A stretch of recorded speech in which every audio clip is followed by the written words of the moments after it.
So we're in a new year, and we're already facing unpredictable, unplanned for, unexplainable things in our journey.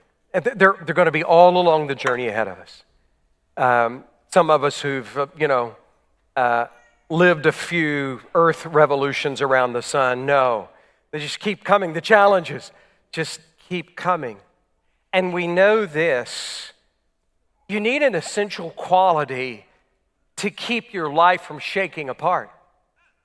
I mean, you've got to find this in you, an essential quality to keep the journey from just shaking your life apart.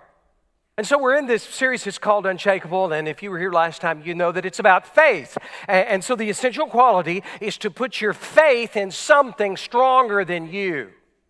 Take some humility to say, I've got to put my trust, my reliance in a source greater than me. Because surely there's something better than Nietzsche's "that which doesn't kill us makes us stronger." I mean, that's a pretty grim philosophy of life. If it doesn't kill me, I guess I'll still survive. Isn't there something better than that? And the answer is there is something infinitely better than that, because it's about putting your faith in the God of the universe who loves you, who knows you, and who did the most sacrificial thing possible in the universe in order to draw you close. What if you put your faith, your trust in the promises that He makes to care for you? But the series is not just about that. Okay, that's the premise, that's the laydown, that's that's where we start. But it's ultimately about learning that faith. It's about learning how to grow in it. That's what will make you unshakable, is to grow up in that kind of faith. Learn it and grow in it. And that's the series. That's what this series is about, Unshakeable, how to grow an unshakable life. And so it's built on a series of case studies that's found in sacred scripture. So there's this section, Hebrews 11, although in the entire chapter, I think it's 22 times it says, by faith, this person did this. By faith, this person did this. 22 times. It's like case studies of growing an unshakable life. And so the whole series is based on those case studies. And so we've done 5 of those, and I can give you the fast review. I mean, watch me. Here's the fast review. Case study number 1, Abel. He learned faith by learning to offer God his first and his best, and that grew his capacity. Case study number 2, Enoch. He learned faith by walking with God every single day. The formation of his heart was the most important thing to him, and that grew his capacity for trust and reliance and strength. Case study number 3, Noah. Noah learned faith by the repetitive practice of obedience and faithfulness. God gave him a task, God gave him a job to repeat every single day for 120 years, and that built faith in him, his capacity for reliance upon the Lord. Case study number 4, Abraham and Sarah. They learned faith by learning to go when God said go, without needing to know. Without needing to know what? Without needing to know that their coming circumstances were going to live up to their expectations. They learned trust. Their capacity for trust to rely on God grew through that process. Case study number 5 was Sarah herself. An amazing miracle, physical miracle that happened to her. Verse 11 says that Sarah, at 90 years old, after waiting an eternity, figuratively, an eternity for this promise that God made, this precious promise that you're going to have a son. She'd been barren all of her adult life, and so he makes this promise, and not 9 months later, or 10 years later, or 15 years later, or 20 years later, 24 years later, she's still waiting on this promise. And the angel comes and says, next year. And then something happened to her. The Bible says she received the ability to conceive. A miracle happened to her. What she learned about faith was that it only grows in the waiting. That's the entire message last time. That faith only grows in the waiting. That's faith. And there is this moment that she fully gave herself to a conviction. And that is, she came to this conviction, I believe God is faithful to His promises. And a miracle happened to her. She stopped believing in God. And she just started believing Him. And it made all the difference.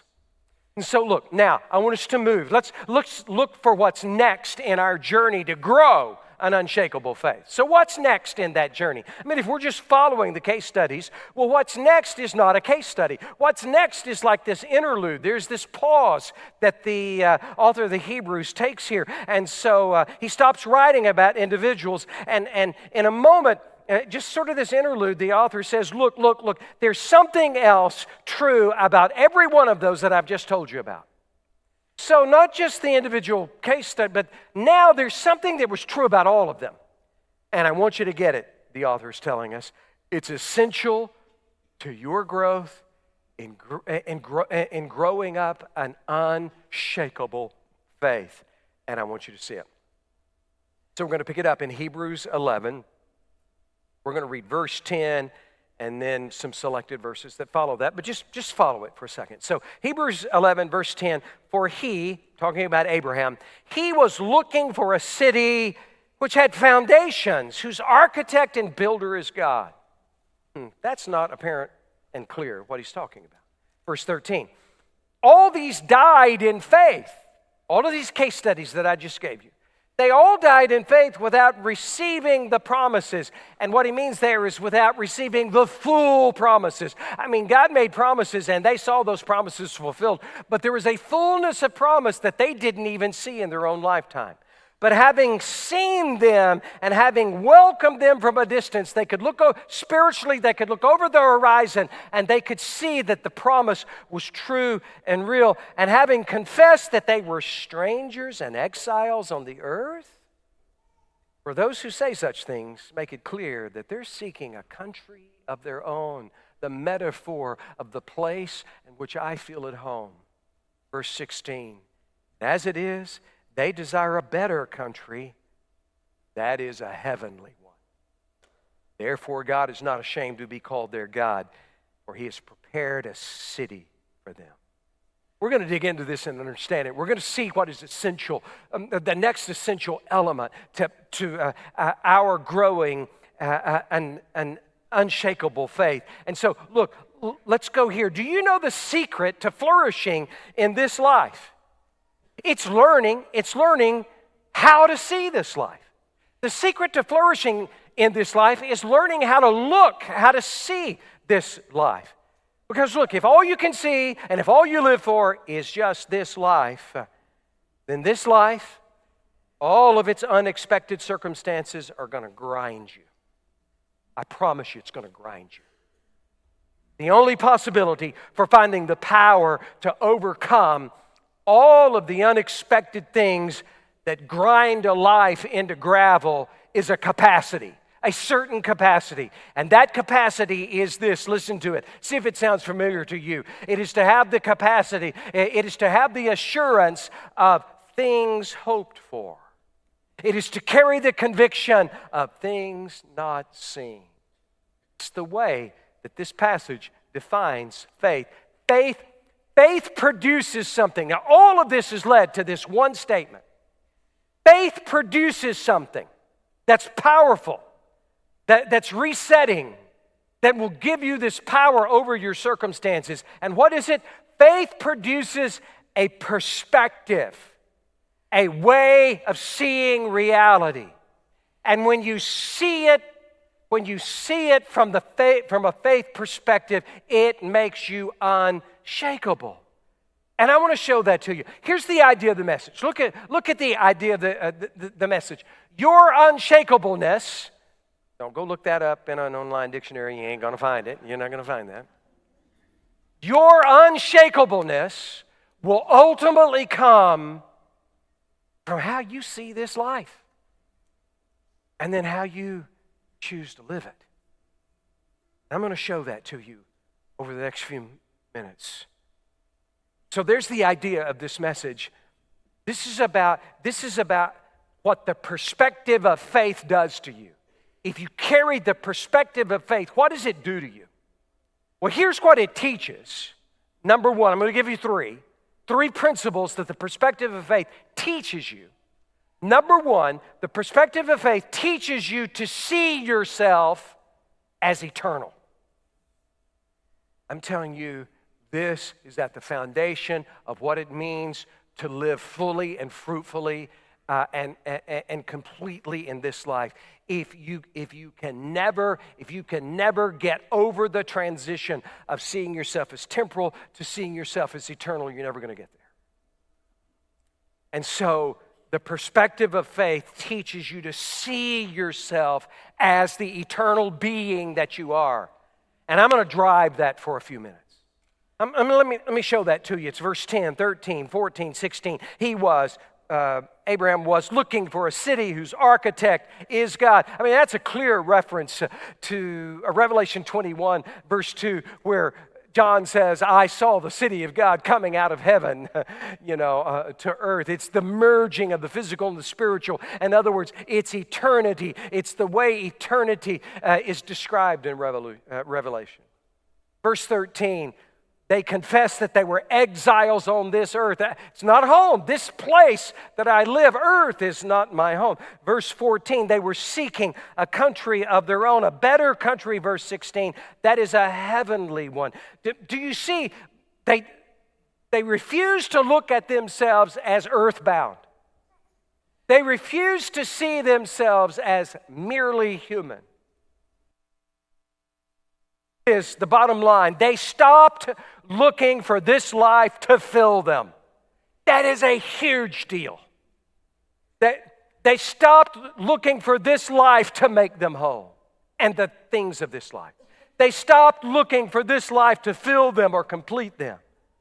Look, as your faith grows up, something unexpected starts happening to you. I mean, if you grow up your faith, here's what will happen to you. You'll stop living such a short-sighted life. Because you're an eternal being. And you start seeing yourself as an eternal being. Living in a temporary life. Living in a temporary body in a temporary life. But you're never going to do that until you become convinced that you are eternal. I mean, listen. Let me kind of move into the realm if you're a bit skeptical of that. Look, just the fact that you are the conscious being you are ought to convince you that you're a soul, an eternal soul living in a body. Just the fact that you're the conscious being that you are. I mean, look, it's obvious to anyone who studies it clearly or deeply. There is a part of you that knows yourself that is sort of, it's not your brain. I mean, there's a part of you that is separate from your brain. I mean, I know, there's some people in science who want to say and write, if you read all of their writings, you see, it's because I hate Christianity, and so therefore I have to say you're not conscious. You're not conscious. Your brain's fooling you into thinking you're conscious. There's not a separate part of you that is not, so it's just your brain. Your brain is fooling you into thinking you're conscious. Well, how did you become aware of that? I mean, my point is, you're aware of your brain and yourself, and you make these decisions. And not only that, you're not only aware of yourself, you're aware that you're aware of yourself. The materialists would say there's no God, and you're not a soul, and you're just a finite little organism, and so therefore the universe has no meaning, and therefore you have no meaning. I want to ask, alongside C.S. Lewis, I want to ask the question of that. So, Lewis wrote in Mere Christianity, if the whole universe has no meaning, we should have never found it out. We should have never found out that it has no meaning. And so he gives the illustration. Look, just as if there was no light in the universe, and therefore no creature with eyes, we should never know it's dark. Dark would be without meaning. And so do you get his logic? If we're not conscious, and there's no meaning, then how could we become conscious that there's no meaning? How could we even think that thought? But most of the time, look, I dug too deep. Now let's get out of that hole for a moment. Look, most of the time, let's just be practical. Most of the time, a person never becomes aware of their eternality until they have an experience of how temporary they are.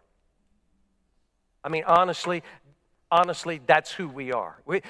We don't fully consider the fact, see ourselves as eternal until we have an experience of how temporary we are, or how quickly or unexpectedly this temporary life can end. I mean, I've known some people, you've probably known some people too. I'm probably going to tell your same story. I've known a few people who've gotten a serious medical diagnosis. And so look, they go through the grueling process of the treatment. They get sick from the treatment. Their hair falls out. They throw up 3 times a week for 18 months. And then they go for the test to say, is it shrinking or is it growing? And then it goes into remission.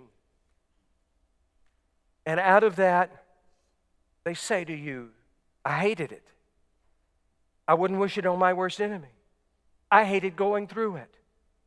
But I am so grateful for what it did in me. I'm changed. It did a hard reset in my life.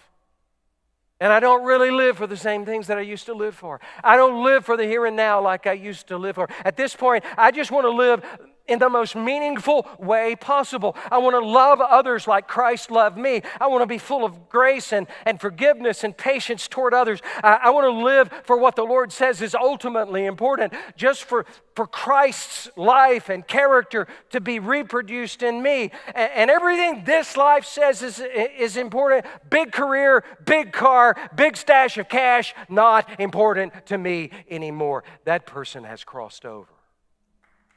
Yeah, you should celebrate that. That's right. That person has realized that I'm eternal, and what I live in now is temporary. That's why the ancient book of wisdom, Ecclesiastes 3, says God has set eternity in our hearts. We know we are. The secret is living aware of it every single day. Living as if you are an eternal being. You are a soul that will last for an eternity. And I'm going to keep driving it. I mean, I want you to just consider this. Think about this for a second. There will come a time when, let's say your earthly life is 80 years, just pulling a number. There will come a time when your 80 years of this life, in comparison to the experience of your eternality, will feel like a minute in comparison.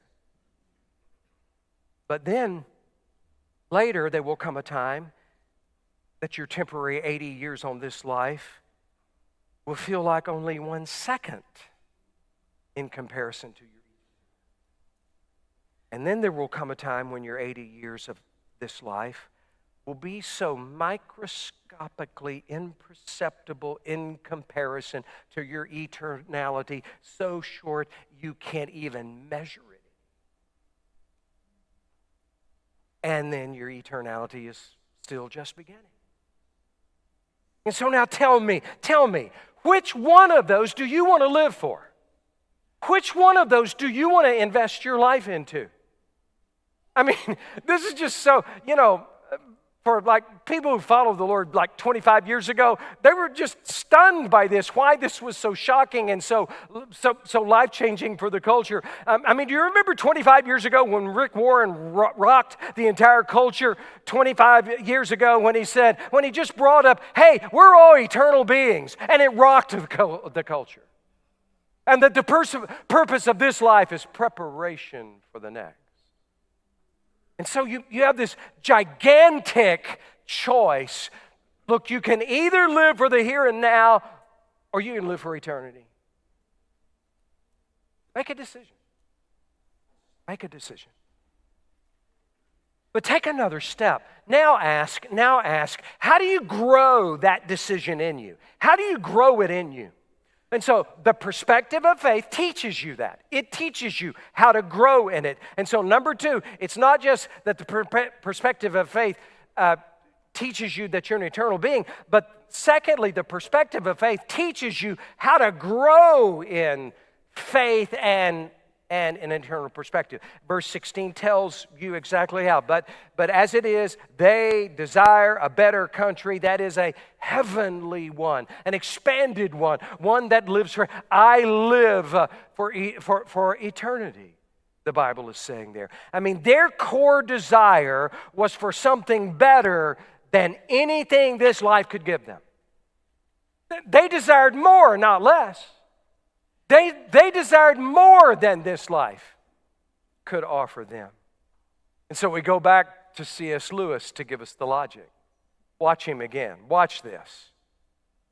So his first statement is important. Creatures are not born with desires unless satisfaction for those desires exists too. Creatures are not born with desires unless satisfaction for those desires exists too. And so he gives examples. A baby feels hunger. Well, therefore, there's such a thing as food.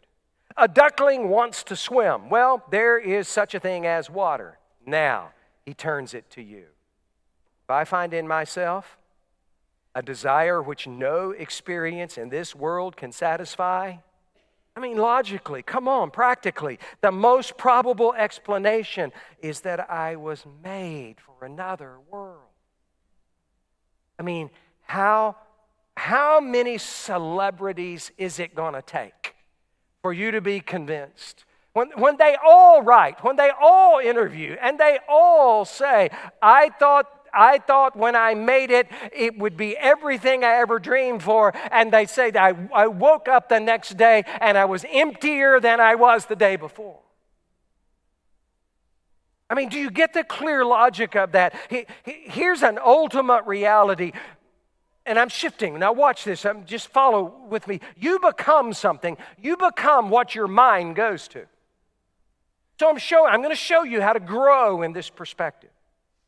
If you give your heart and mind to seeing yourself as eternal, that process will grow a perspective in you that will make you unshakable. And I want to show you how to develop that perspective. I'm going to show you, it's very practical. Let me show it to you. You're going to see it. You're going to find it in Colossians 3. It's verses 1 through 4. Now, Colossians 3, 1 through 4, just incredibly, it's just this potent, incredible set of verses. But listen to it. Therefore, if you have been raised up with Christ, keep seeking things above, where Christ is, seated at the right hand of God.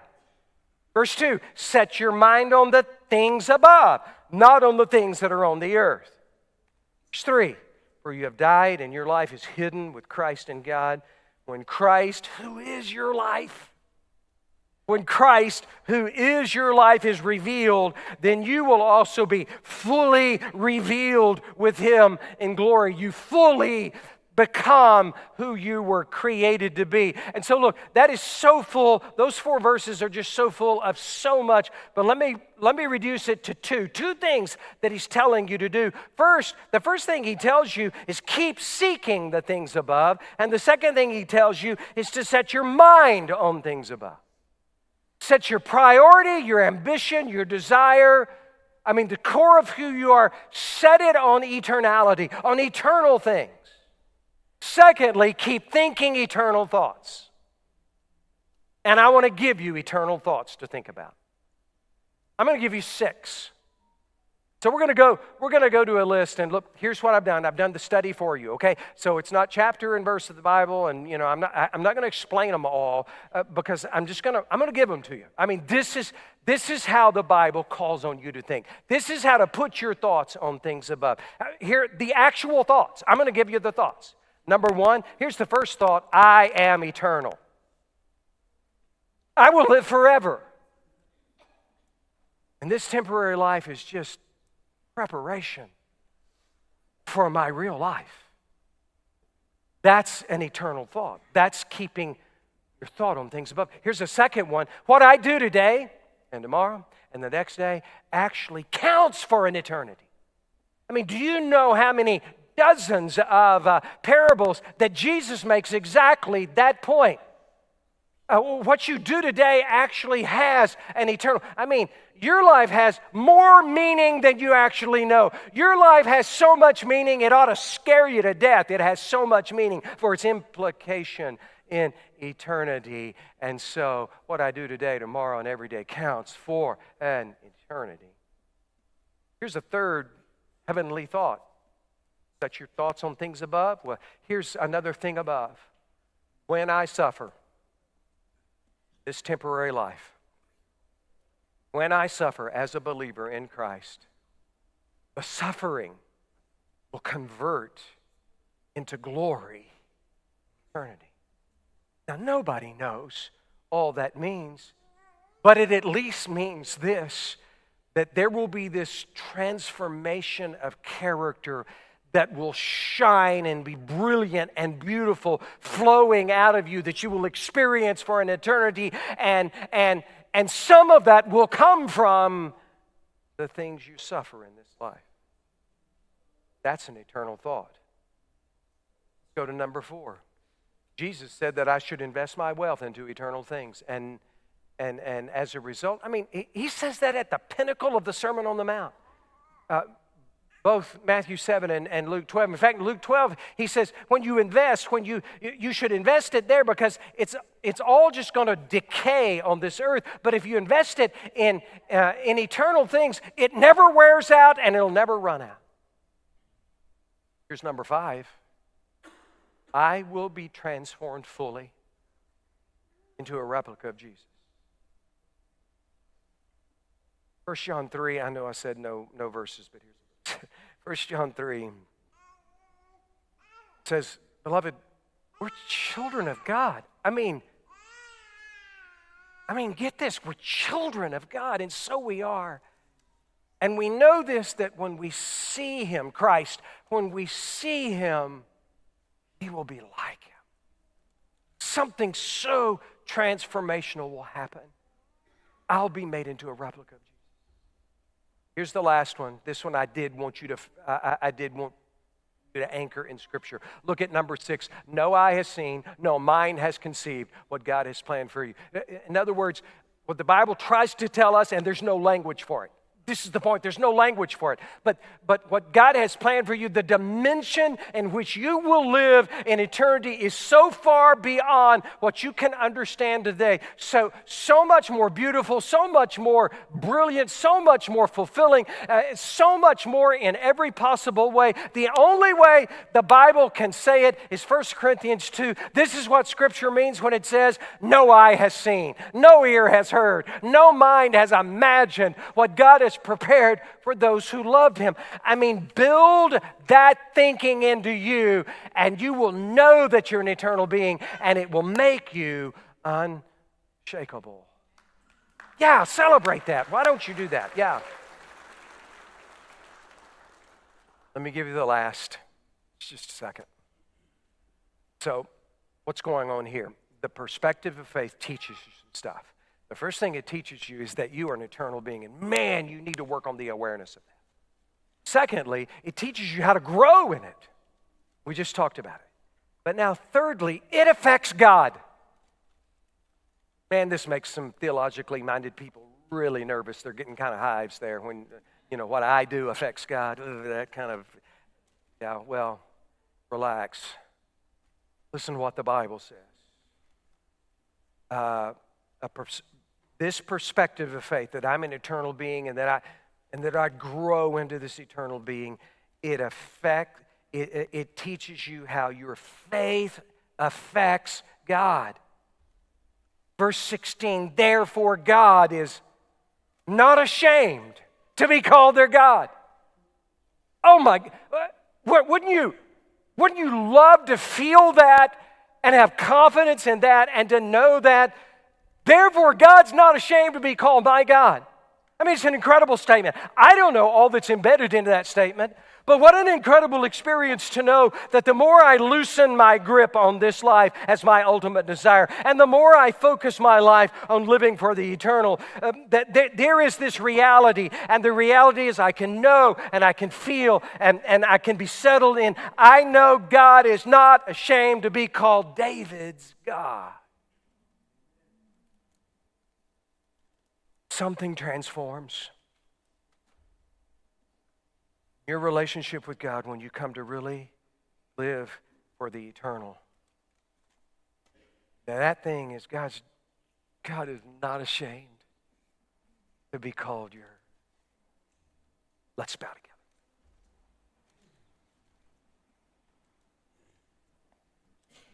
We're going to pray now.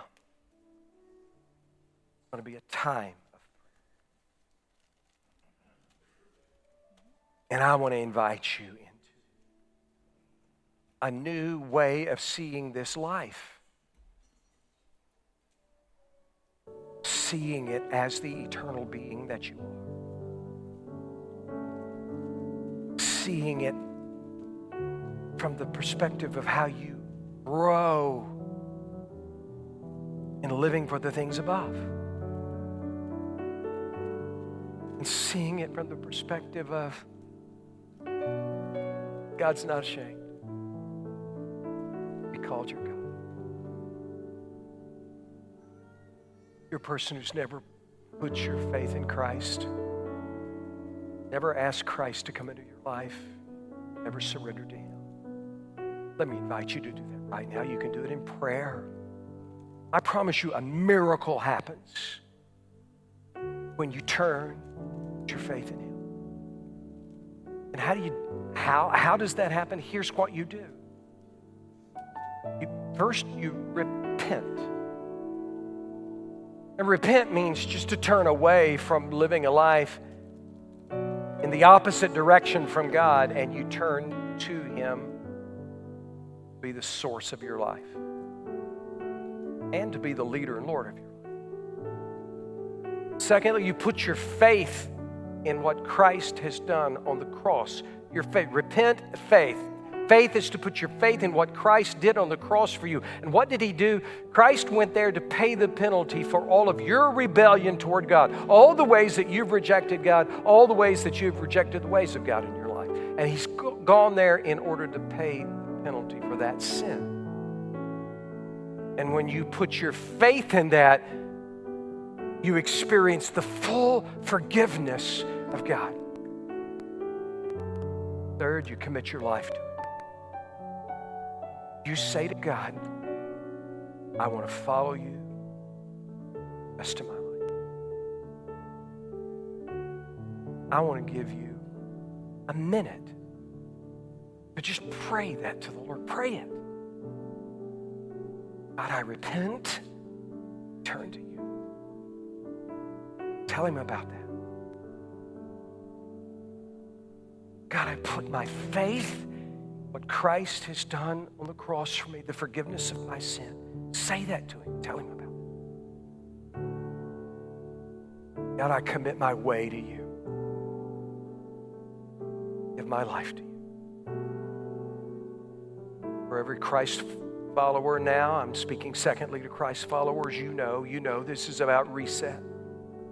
Stop living a temporary life. Start living for eternity. God, I thank you for what you've done in this place, in this moment. It's powerful, it's real, it's tangible. I can feel it, and we know it that you've moved in an incredible way. We love you now, and we pray in Jesus' name. Amen.